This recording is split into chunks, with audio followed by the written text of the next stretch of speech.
Hi sir, నమస్తే. నమస్తే sir. మీ పేరే చాలా పవర్ఫుల్గా ఉంది. విక్రాంత్ రుద్ర. యాక్చువల్గా సినిమా టైటిల్కి కావాల్సినంత ఫోర్స్ ఎందుకు ఆ పేరులో కనిపిస్తుంది. Thank you so much sir. అంటే సార్ నేమ్ సార్ అంటే ఏం చెప్తుంది దానికి? అదే ఎక్కడి నుంచి మొదలైంది సార్ మీ జర్నీ? సో ఈ జర్నీ వచ్చేసి సార్ నాకు ఒక 9 years ఉంటుంది సార్. సో 9 years అప్పుడు నేను kabaddi training, under 14 kabaddi training కోసం ఒక పర్సన్ దగ్గరికి వెళ్ళాను. సో ఆ పర్సన్ దగ్గరికి వెళ్ళినప్పుడు ఆ ట్రైనింగ్ ఒక 3-4 days ట్రైనింగ్లో ఆయన కొన్ని లైఫ్లో జరిగిన స్టోరీస్ చెప్పాడు.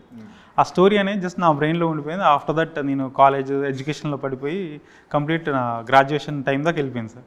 వెళ్ళిపోయిన తర్వాత నేను ఆఫ్టర్ గ్రాడ్యుయేషన్ ఏం చేయాలన్నప్పుడు ఫిల్మ్ ఇలా డైరెక్టర్ అవుదాన్ని ఫిక్స్ అయినప్పుడు సో ఏ సబ్జెక్ట్తో వెళ్ళాలని ఒకటి ఉంది. అలా వెతుకుతున్నాగా నాలో ఉన్న చాలా ఇయర్స్ నుంచి అది స్టోరీ డ్రైవ్ అవుతూ పెరిగిపోయింది. అంటే ఆల్మోస్ట్ ఒక కథలా మారిపోయింది. అది ఈ కథను ప్రజెంట్ చేద్దామని ఫిక్స్ అయ్యాం.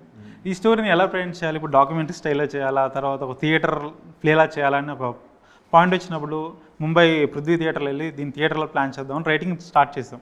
సో అక్కడ కలిసిన కొన్ని ఫ్రెండ్స్ సర్కిల్లో ఇది థియేటర్ కాదు, ఇది జస్ట్ ఒక థియేటర్ ప్లేలా కాదు, థియేటర్ ఎక్స్పీరియన్స్ రిక్వైర్మెంట్ ఉంది దీనికి, సో ఇది ఫిల్మ్లా చేస్తే బాగుంటుందని చాలామంది సజెషన్ ఇచ్చారు. ఆ తర్వాత దీన్ని సినిమాగా చేసే ప్రయత్నంలో నేను డైరెక్టర్ అయ్యాను. సో ఆఫ్టర్ నేను హైదరాబాద్ వచ్చేసి చాలా ట్రయల్స్ చేసిన తర్వాత ఒక ఫైన్ డే ప్రొడ్యూసర్ ఫైనలైజ్ చేశారు. అలా మా జర్నీ స్టార్ట్ అయింది. ఏ సినిమా చేయాలి అన్నదానికి ఒక స్ఫూర్తి ఉంది మీకు. ఎప్పుడో 9వ ఏట ఒక కోచ్ చెప్పిన విషయాలు మీరు గ్రహించి ఈ సినిమాని, ఈ కథని ఒక సినిమాగా చేద్దామని. కానీ సినిమాల్లోకి వెళ్ళడానికి ఎవరో ఎక్కడో ఒక చోట ఒక బీజం పడాలి కదా, అది ఎప్పుడు పడింది? కాలేజ్లో సార్ గ్రాడ్యుయేషన్ టైంలోనే. అప్పటి వరకు నేను డిఫరెంట్ పర్సనాలిటీ ఉండేవాడిని ఆల్టుగెదర్. ఆఫ్టర్ దట్ నేను మణిరత్నం గారి ఫిల్మ్స్ చూడడం స్టార్ట్ చేశాను. అలా చూడగా నాకు దాంట్లో ఒక లీనమైపోయాను, నేను మెస్మరైజ్ అయిపోయాను. సో నేను ఖచ్చితంగా ఒక డైరెక్టర్ అవ్వాలి, ఒక స్టోరీ చెప్పాలని ఒక తపన నాలో పెరిగింది. ఆ తర్వాత రైటింగ్ స్టార్ట్ చేశాను. చిన్న స్టోరీస్ రాయడం, షార్ట్ స్టోరీస్ రాయడం. అలా రాయగా ఈ స్క్రిప్ట్ ఎప్పటి నుంచో నా బ్రెయిన్లో ఉంది కాబట్టి దీంతో ఒక స్టోరీ రాద్దాం అని ఒక థాట్ వచ్చేసి స్టోరీ రాయడం స్టార్ట్ చేశాను. ఆ స్టోరీని థియేటికల్ ప్లేగా రాశాను. ఆ తర్వాత దాన్ని డాక్యుమెంటరీ స్టైల్కి మార్చాం. ఆ డాక్యుమెంటరీ స్టైల్ నుంచి మళ్ళీ ఫీచర్ ఫిల్మ్ స్టైల్లోకి మార్చాం. థియేటర్ ప్లే చేశారు? అది చేయలేదు సార్. చేయలేదు. షార్ట్ స్టోరీ కింద కూడా రాయలేదు. అది పబ్లిష్ అవ్వలేదు. ఓకే. ఇంతకీ కబడ్డీ నేర్చుకున్నారు లేదా? నేర్చుకున్నాను సార్. అండర్ 14 ఆడాను సార్, ఆంధ్రప్రదేశ్కి ఆడాను. ఆ ఇన్సిడెంట్స్ ఏమైనా మన ఈ కథలో చూడవచ్చు? ఎందుకంటే ఒక ప్లేయర్కి ఎదురైన అనుభవాలు చాలా ఉంటాయి. Right sir. అవును సార్. ఎందుకంటే ఎక్కడ పడితే అక్కడ కూడా ఒక రాజకీయాలు డెఫినెట్గా ఉంటాయి సార్. అవన్నీ కూడా ఇక్కడ ఏమైనా అంటే నా పర్సనల్ లైఫ్ దాంట్లో ఏం పెట్టలేదు సార్. సో ఆయన లైఫ్లో జరిగిన ఇన్సిడెంట్స్ ఏవైతున్నాయో అవన్నీ హానెస్ట్గా, ఒక రియలిస్టిక్గా ఎలా ప్రజెంట్ చేయాలో అంత హానెస్ట్గానే ప్రజెంట్ చేస్తాం. ఇందులో ఫిక్షన్ ఎంత సార్? బయోపిక్ కావాల్సిన ఆ మెటీరియల్ ఎంత ఉంది? 90% ఉంటుంది సార్. ఒక 10% ఎందుకు కొంచెం లిబర్టీస్ తీసుకున్నాం అంటే ఒక లవ్ స్టోరీ ఉంది సార్.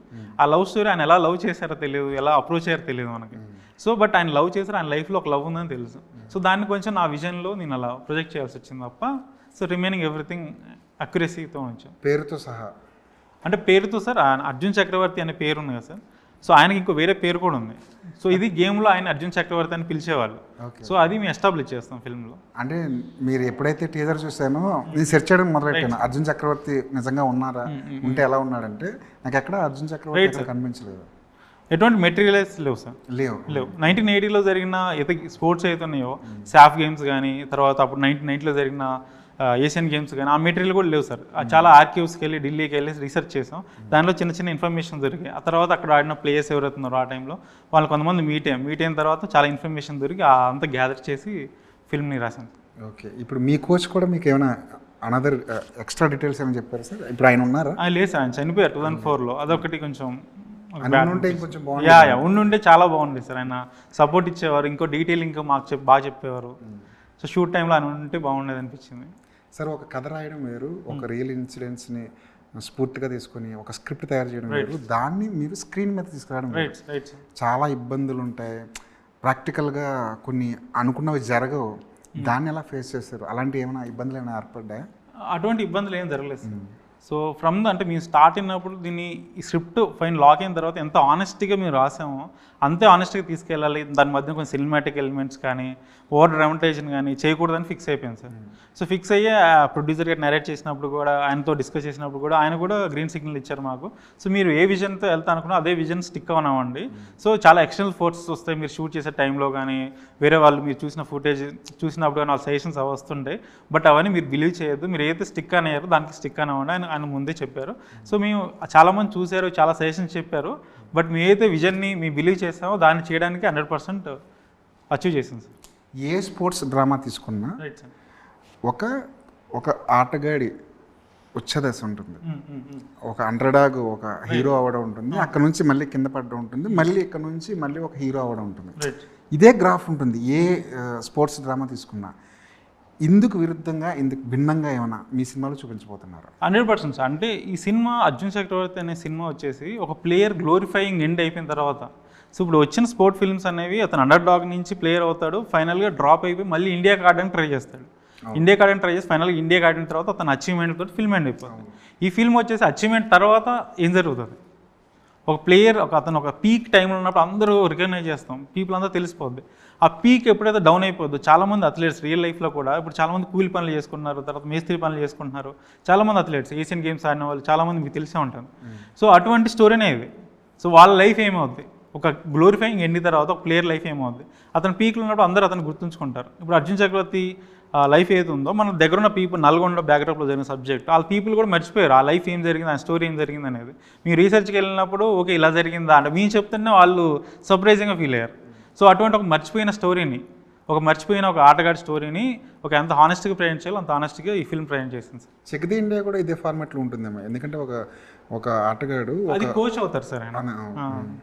ఇక్కడ మళ్ళీ ఇక్కడ ఏం జరుగుతుంది, మళ్ళీ అతను ఆడతాడా లేదంటే? ఆడతాడు కానీ డిఫరెంట్ ఫార్మాట్లో ఆడతాడు.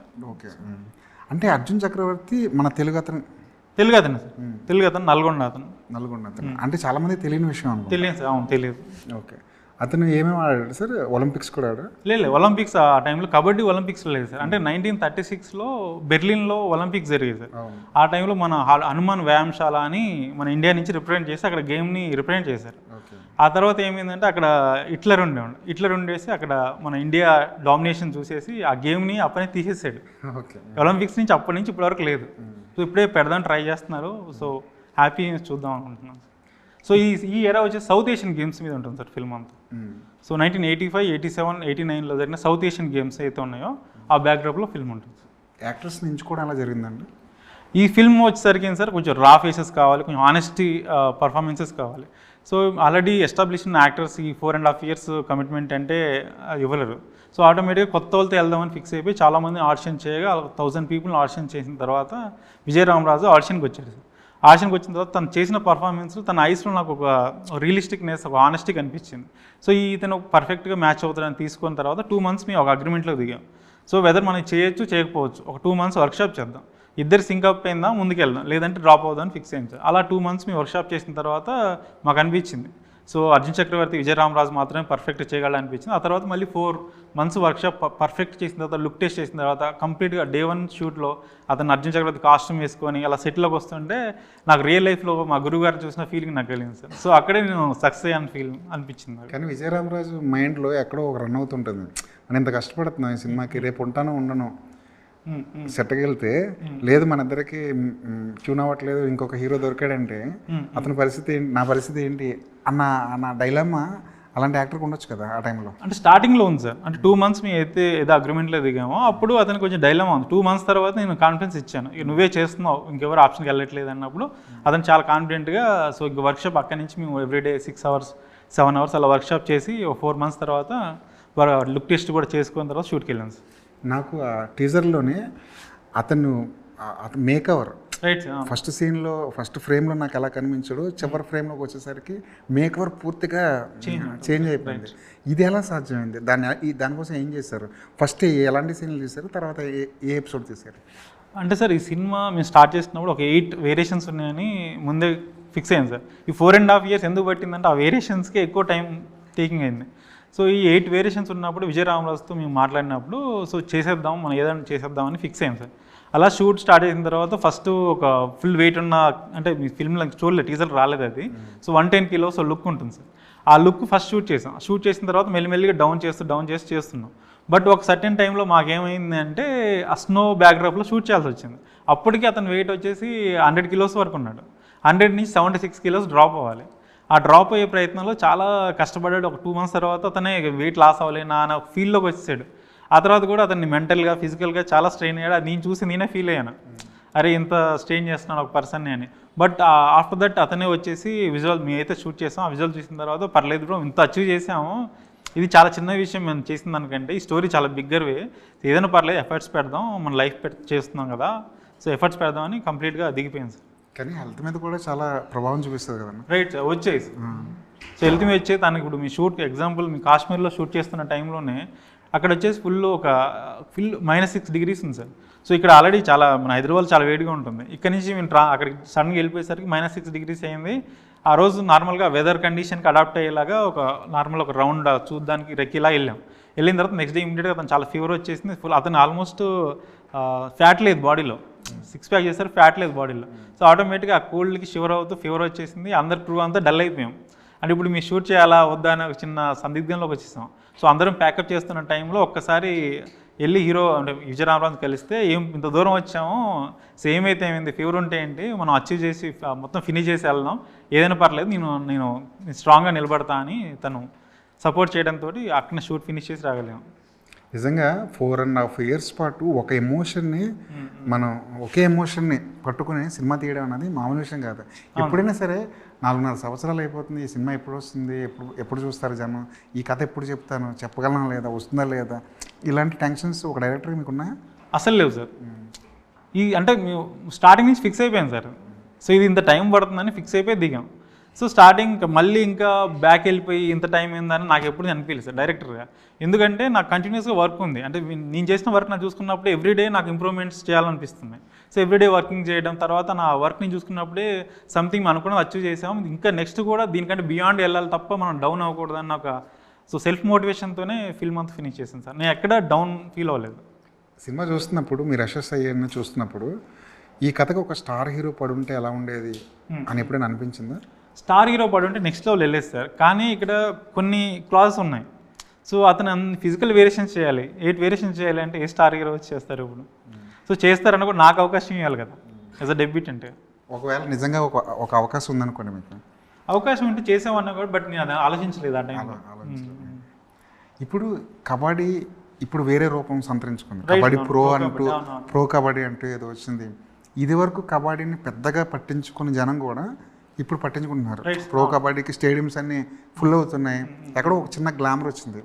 ఇది మీ సినిమాకి ఎంతవరకు హెల్ప్ అవుతుంది? ఇప్పుడు 100% సార్. అంటే ఇప్పుడు ఈ ఎక్స్పోజర్ లేకుండా మీ అర్జున్ చక్రవర్తి సినిమాని కబడ్డీ గేమ్ తీసుకెళ్తే ఒక విలేజర్ పీపుల్ వాళ్ళ గేమ్ తెలుసు కాబట్టి ఎక్కువ ఇంట్రెస్ట్ చూపించేవాళ్ళు.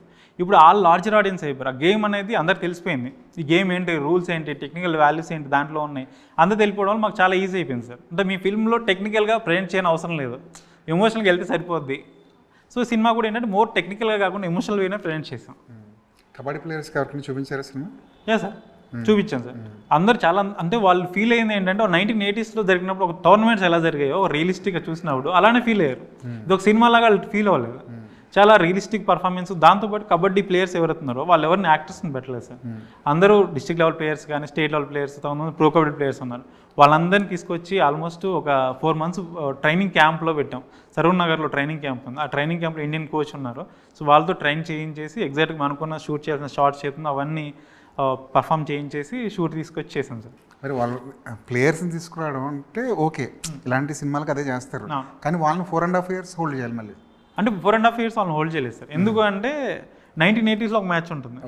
సో ఆ మ్యాచ్ అప్పుడు 2 months అప్పుడు వాళ్ళని పికప్ చేసుకొని ఏదో మేము చేయాలనుకున్నాం షూట్, సో అవన్నీ మేము ప్రీ షూట్ చేసేసి షూట్ తీసుకొచ్చాం సార్. అలా ఈచ్ పీరియడ్లో 1980లో ఒక మ్యాచ్ ఉంది, 87లో ఉంది, 89లో ఉంది. ప్లేయర్స్ అన్న వాళ్ళు చేంజ్ అవుతుంటారు కదా సార్.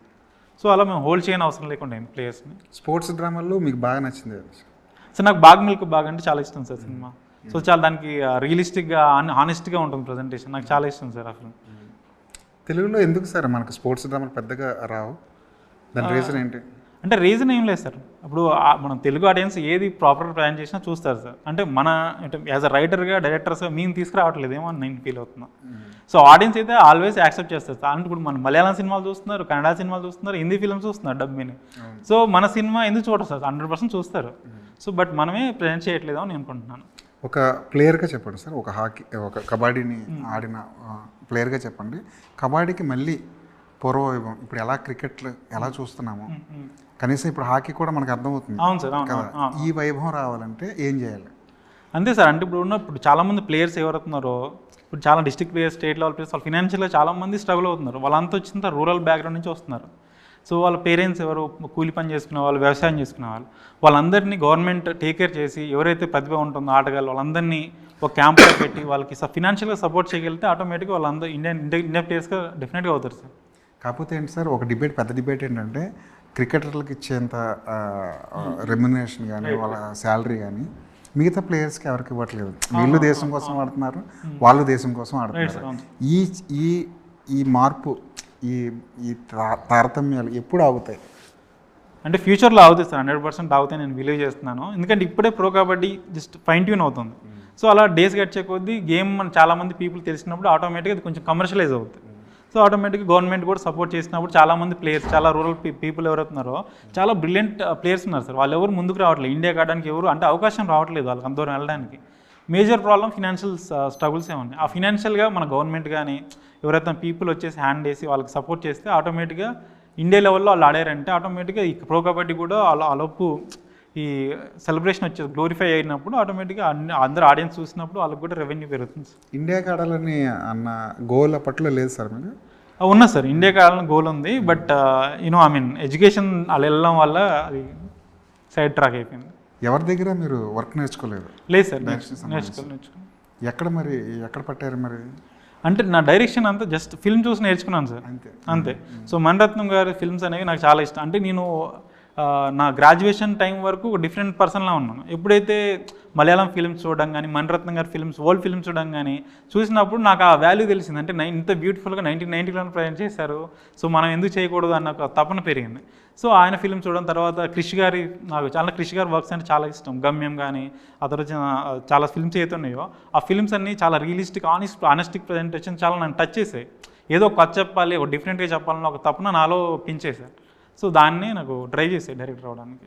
ఇప్పుడు ప్రాబ్లం ఏంటంటే చిన్న సినిమాకి జనాలు థియేటర్కి రావడం లేదు చూడడానికి, ఓటీటీలో వచ్చిన తర్వాత చూసుకుందాంలే అనుకుంటున్నారు కదా, పెద్ద సినిమాలకే ఉత్సాహం ఉండట్లేదు. అలాంటి వాళ్ళని కూడా థియేటర్కి రప్పించేంత కంటెంట్ మీరు ఏం చెప్పబోతున్నారు? ఎందుకు అర్జున్ చక్రవర్తి చూడాలి? సో ఇప్పుడు ఆడియన్స్ ఉంది సార్, ఇప్పటి వరకు వచ్చిన ఫిల్మ్స్ ఏవైతే ఉన్నాయో ఒక ప్లేయర్ గ్లోరిఫైయింగ్ ఉంది. ఆ గ్లోరిఫైయింగ్ తర్వాత జరిగే ఒక కథని ఇప్పటివరకు ప్రజెంట్ చేయలేదు తెలుగు స్క్రీన్ మీద. సో మనకు కొత్త స్టోరీ చెప్తుంటే ఆడియన్స్ కొత్త స్టోరీస్ ఆటోమేటిక్గా వచ్చి థియేటర్లో ప్రజెంట్ చేయాలనుకుంటారు. దాంతోపాటు ఈ గేమ్ ఒకటే పక్కన పెడితే ఇది ఫిల్మ్ అంతా అర్జున్ చక్రవర్తి ఒక లైఫ్ జర్నీ, ఒక ఎమోషనల్ జర్నీ. ఆ జర్నీలో ఆయనకు ఫాదర్ సన్ బాండ్ ఉంది, ఒక బ్యూటిఫుల్ ఎమోషన్ ఉంది, తర్వాత ఒక ఫ్రెండ్షిప్ ఉంది, తర్వాత ఒక లవ్ స్టోరీ ఉంది, ప్యూర్ లవ్ స్టోరీ ఉంది. ఇవన్నీ అందరు పర్సనల్ లైఫ్లో ఉండే ఒక కామన్ ఆడియన్స్ చూసినప్పుడు అరే నా లైఫ్లో ఇది జరిగింది కదా, ఇది జరిగింది కదా అని అందరూ రిలేటబుల్ థింగ్స్ ఉన్నాయి. సో ఇది ఒక యానిమేట్ లైక్ డిఫరెంట్ సబ్జెక్ట్ కాదు సార్, అందరూ కనెక్ట్ అయ్యే సబ్జెక్ట్. మన లైఫ్లో జరిగిన స్ట్రగుల్స్ కానీ ఇప్పుడు కామన్ మ్యాన్ ఉంటాడు, అదేదో అచీవ్ చేయాలనుకుంటారు చాలామంది, డ్రీమ్ అచీవ్ చేయాలనుకుంటారు, కానీ వాళ్ళ పర్సనల్ ఒక ఎన్వైర్న్మెంట్ అతన్ని సపోర్ట్ చేయకపోవచ్చు. ఆ బ్యారియర్స్ అన్ని బ్రేక్ చేయడానికి అతను ఏం చేశాడు ఈ సినిమా చూసినప్పుడు అతను స్పిరిట్ వస్తుంది అతనికి. సో అలా చాలామంది కామన్ పీపుల్లో ఉన్న థింగ్సే ఈ సినిమాలో ఉంటాయి సార్. అందరూ కామన్ మ్యాన్ రిలేటబుల్ స్టోరీనే ఇది. కాకపోతే మీరు అన్నట్టు ఆటలో ఎక్కడో ఉచ్చ స్థితిలోకి వెళ్ళి ఒక ఛాంపియన్ అయిన ఒక వ్యక్తి సడన్గా డౌన్ఫాల్ అయిపోయి ఎవరికి అంతుపట్టని రకంగా అతని జీవితం అంతా చిన్నాభిన్నం అయిపోవడానికి ఎలాంటి కారణాలు ఉంటాయి సార్ మామూలుగా? అంటే మేజర్ సార్ ఫినాన్షియల్ థింగ్స్. అంటే ఫైనాన్షియల్గా సరిగ్గా వాళ్ళు కంట్రోల్ అంటే ఇప్పుడు ఒక ప్లేయర్ మేజర్గా ఇప్పుడు మన స్పోర్ట్స్ అయితే హాకీ కానీ కబడ్డీ కానీ వాట్ ఆర్ ద స్పోర్ట్స్ అందరు రూరల్ బ్యాక్గ్రౌండ్ నుంచి వెళ్తారు సార్. సో రూరల్ బ్యాక్గ్రౌండ్ నుంచి వెళ్ళినప్పుడు వాళ్ళ జర్నీ చాలా లాంగ్, ఇండియా దగ్గరికి వెళ్ళాలంటే వాళ్ళు చాలా వదులుకోవాలి లైఫ్లో. సో వాళ్ళన్నీ వదులుకొని చేస్తున్నప్పుడు ఫైనల్గా అది అచీవ్ చేసిన తర్వాత అచీవ్ చేసిన తర్వాత ఫినాన్షియల్గా ఏం వాళ్ళు వెనకేసుకోరు. సో ఆ తర్వాత వాళ్ళు ఏం చేయాలో అర్థం కాదు వాళ్ళకి లైఫ్లో. సో గవర్నమెంట్ అక్కడ సపోర్ట్ ఇస్తే వాళ్ళు నిలబడతారు. చాలామంది చాలా సపోర్ట్ ఇచ్చింది, వాళ్ళు నిలబడ్డారు. చాలామంది పీపుల్కి ఆ సపోర్ట్ లేకపోవడం వల్ల ఏం చేయాలో అర్థం కాక మళ్ళీ వాళ్ళు తిరిగి వెళ్ళిపోయి ఊర్లో ఉన్న వ్యవసాయం చేయడం, లేకుంటే తాపి మేస్త్రికి పని చేయడం, ఈ పనులు చేసుకుంటూ ఉండిపోయారు. మీ ఏము మీ గోల్ ఇదేనా సార్? ఈ కథను చెప్పాలి, ఇది ఒక డ్రీమ్ ప్రాజెక్ట్ అనుకోవచ్చా? అంతే sir, dream projects. So almost అంటే ఈ ప్రాజెక్ట్ రైటింగ్ స్టేజ్ 9 years పట్టింది సార్ ఇప్పటికి. సో ఈ జర్నీ అయితే, ఈ స్టోరీ జర్నీ అయితే ఆల్మోస్ట్ నాకు చిన్నప్పుడు 9 years నుంచి ఈ కథ నాతో ట్రావెల్ చేస్తూనే ఉంది. ఈ కథను చెప్పాలన్న ఒక ఎగ్జైట్మెంట్ కానీ ప్రపంచాన్ని చూపించాలన్న ఒక తపనతో ఈ సినిమాని ప్రజెంట్ చేశాను సార్. ఇది ఒక నా డ్రీమ్ ప్రాజెక్టే సార్. తర్వాత ఏం చేయబోతున్నారు? తర్వాత చాలా ఒక 4-5 స్క్రిప్ట్స్ ఉన్నాయి సార్, రైటింగ్ స్టేజ్లో ఉన్నాయి. సో నరేట్ చేయాలి సార్ ప్రాజెక్ట్. అదే ఎలాంటి జానర్లు ఉంటాయి ఆ సినిమాలో? సో అన్ని డిఫరెంట్ జోనర్స్ అన్ని ట్రై చేస్తుంది సార్. ఇవాళ స్పోర్ట్స్ బ్యాక్డ్రాప్ చేసాం కాబట్టి డిఫరెంట్, ఇప్పుడు యాక్షన్, గ్యాంగ్స్టర్ యాక్షన్ చేస్తున్నాం అనుకున్నాం. ఇంకోటి ప్యూర్ లవ్ స్టోరీ ఒకటి రాసుకున్నాం, ఇంకోటి రా స్టోరీ ఇంకోటి రాసాం. సో అలా 5 different జానర్ ఫిల్మ్స్ రాసాం సార్. ఆడియన్స్ పల్స్ ఎలా ఉంది సార్ ఈ రోజుల్లో సినిమాకి వచ్చే థియేటర్? అంటే ఆడియన్స్ పాలసీ లేదు సార్. అంటే ఇప్పుడు ఒక మన కొత్త స్టోరీని ఆనెస్ట్గా ప్రజెంట్ చేస్తే ఏ సబ్జెక్ట్ అయినా ఆడియన్స్ వచ్చి థియేటర్ చూస్తున్నారు సార్. ఇప్పుడు నరసింహ సబ్జెక్ట్ ఉంది సార్, నరసింహస్వామి సినిమా వచ్చింది. సో ఆ సినిమా రిలీజ్ అయినప్పుడు దానికి ప్రీ రిలీజ్ మాది ఏం చేయలేదు, మార్కెటింగ్ కానీ స్ట్రాటజీస్ కానీ ఏం చేయలేదు. ఒక కొత్త కథ వచ్చింది, కాంటెంట్ వచ్చింది, ఆటోమేటిక్గా ఆడియన్స్ వెళ్ళి చూస్తున్నారు, దానికి బ్రహ్మరథం పడుతున్నారు ఇప్పుడు. సో అలా ఇప్పుడు చాలామంది మలయాళం ఫిల్మ్స్ వచ్చి 2018 ఫిల్మ్ వచ్చింది మలయాళం ఫిల్మ్, తర్వాత మంజుమల్ బాయ్స్ వచ్చింది. సో అవన్నీ కొత్త స్టోరీ, మనకు రిలేటబుల్ సబ్జెక్ట్స్ కావాలి. సో అవి ఎప్పుడైతే మన స్క్రీన్ మీద కొత్త స్టోరీ చూసినప్పుడు, ఒక ఎమోషన్ కనెక్ట్ అయినప్పుడు, ఈ డజంట్ మ్యాటర్ లాంగ్వేజ్తో కానీ, బిగ్ సినిమానా చిన్న సినిమా అనేది మ్యాటర్ కాదు సార్, ఆడియన్స్ వచ్చి చూస్తున్నారు సార్. మహావతార్ చూస్తే షాక్, అందులో హీరో లేడు, క్యారెక్టర్ లేడు. అంటే మీలాంటి జనరేషన్కి హీరో లేకపోయినా సినిమా చేయొచ్చు అన్న ధైర్యం ఇచ్చింది కదా. రైట్ సార్, అవును సార్, అవును. ఇప్పుడు మొత్తం మారిపోయింది సార్ కంప్లీట్గా. సో ఇప్పుడు ఆ ఎక్స్పీరియన్స్ ఆడియన్స్ కూడా ఇప్పుడు వాళ్ళకి స్టోరీ బాగుంటేనే, సినిమా బాగుంటేనే వచ్చి థియేటర్ చూస్తున్నారు. ఇప్పుడు కాంటెంట్ బాగున్నాయి, ఇప్పుడు స్టార్ హీరో ఫిల్మ్స్ కూడా వస్తున్నాయి సార్. సో ఇప్పుడు కాంటెంట్ బాగుంటేనే చూస్తున్నారు జనాలు కూడా. సో చిన్న సినిమా పెద్ద సినిమా ఇప్పుడు కంపారిజన్ లేదు. మీరు స్క్రిప్ట్ పట్టుకుని డైరెక్ట్గా ఈ ప్రొడ్యూసర్ దగ్గరికి వెళ్ళారు సార్? ఇంతకుముందు ఒక 20 people దగ్గరికి వెళ్ళాను సార్. బట్ ఏంటి అంటే ఒక కొత్త అతన్ని ఈ ప్రాజెక్ట్ చాలా రిస్కీగా వాళ్ళు ఫీల్ అయ్యారు. సో ఎప్పుడైతే శ్రీని గారిని కలిశానో, ఆయన స్టోరీ విన్న తర్వాత ఆయన ఏం రిస్కే ఫీల్ అవ్వలేదు, ఇది చాలా గుడ్ బెట్ అని ఫీల్ అయ్యారు. దాంతోపాటు నాకు అన్ని కొత్త డైరెక్టర్కి ఇవ్వాల్సిన థింగ్స్ అయితే దానికంటే నాకు 100% ఎక్కువనే ఇచ్చాడు. సో నువ్వు కావాలనుకున్న విజన్కి ఏం కావాలో తీసుకో, ఏ కెమెరా కావాలో తీసుకో, ఏ సెటప్. ఆల్మోస్ట్ 6 years షూట్ చేశాను సార్. బట్ మీరు కాంటెంట్ చూసే ఓల్డ్ ఫీల్ అవ్వరు, ఎందుకంటే మీరు టెక్నికల్గా అంత స్ట్రాంగ్ కెమెరాస్ కానీ లొకేషన్స్ కానీ ఎక్కడ కాంప్రమైజ్ అవ్వకుండా తీసాం. ఇంతమంది దగ్గరికి వెళ్ళి కథ చెప్పి రిజెక్ట్ అవుతున్నప్పుడు నా కథ స్క్రీన్ మీద చూడగలనా లేదా అన్న భయం ఉండేదా సార్? లేదు సార్, భయం ఎప్పుడు లేదు సార్. ఇది ఎట్లయినా అచీవ్ చేయాలన్న ఒక థాట్లోనే వెళ్ళాను తప్ప, ఇది ఒక చాలామంది చూశారు ఇది స్టోరీ నా సబ్జెక్ట్ అని కూడా చాలామంది తిట్టారు కూడా. ఇంకో చాలామంది స్టోరీ బాగుంది నువ్వు తీయలేవు అన్నారు. ఇంకోటి వచ్చేసి నువ్వు వెళ్ళి షార్ట్ ఫిల్మ్ ఫస్ట్ తీసుకొని రా, తర్వాత ఈ సినిమాది అన్నారు. ఇప్పుడు చాలామంది వాళ్ళు సజెషన్ చెప్పారు సార్, వాళ్ళలో తప్పలేదు. ఎందుకంటే నేను న్యూ కమ్మర్గా స్టోరీ చెప్పి వాళ్ళు దేన్ని నమ్మాలి? రైట్ సార్, అంతే. మీరు తీయగలరా లేదా, కథ బాగుండొచ్చు, మీకు ఎలాంటి ఎక్స్పీరియన్స్ లేదు, మీరు తీయగలరా లేదా అన్నది వాళ్ళకి డౌటే కదా. కానీ ఈ మధ్య డైరెక్టర్లు ఏం చేస్తున్నారంటే ఏ ఉంది ప్రీ విజువలైజేషన్ చేసుకోగలుగుతున్నారు. ఇప్పుడు ఆ సౌలభ్యం ఉంది. రాబోయే డైరెక్టర్లు అందరికీ ఇలాంటి టెక్నాలజీ అనేది వాళ్ళు చాలా బాగా ఉపయోగపడుతుంది. అవును సార్, ఇప్పుడున్న టెక్నాలజీలో ఆటోమేటిక్ దాన్ని ఏఐలో సినిమా చూపించవచ్చు, ఇలా ఉంటుంది నా సినిమా మీరు చూడండి నేను ఎగ్జిక్యూట్ చేస్తా అని వాళ్ళ కాన్ఫిడెన్స్ చెప్పొచ్చు. సో ఆ టైంలో నాకు అది అవకాశం లేకుండా ఉండే. ఇంతకీ ఎప్పుడు వస్తుంది sir cinema? So 29th August sir. మీకు కూడా పెద్ద పోటీ లేదేమోకుంటా 29th August అంటే. మాస్ జాతర 27th వస్తుంది sir. But different genre film, మంది different genre film. 2 days gap కూడా ఉంది కదా. అవును సార్. రైట్ సార్, మంచి సినిమా తీసారని నమ్ముతున్నాను, ఎందుకంటే టీజర్ అంత బాగుంది. Thank you so much. సినిమా కూడా అంత బాగుండాలని కోరుకుంటున్నాను. సినిమా చాలా బాగుంటుంది సార్, మేము ప్రివ్యూకి పిలుస్తాం సార్, మీరు వచ్చి చూడండి. సో మీ రివ్యూ రాయండి, సో ఆడియన్స్కి రీచ్ అయ్యేలా చూడండి sir. Thank you, all the best. Thank you so much sir.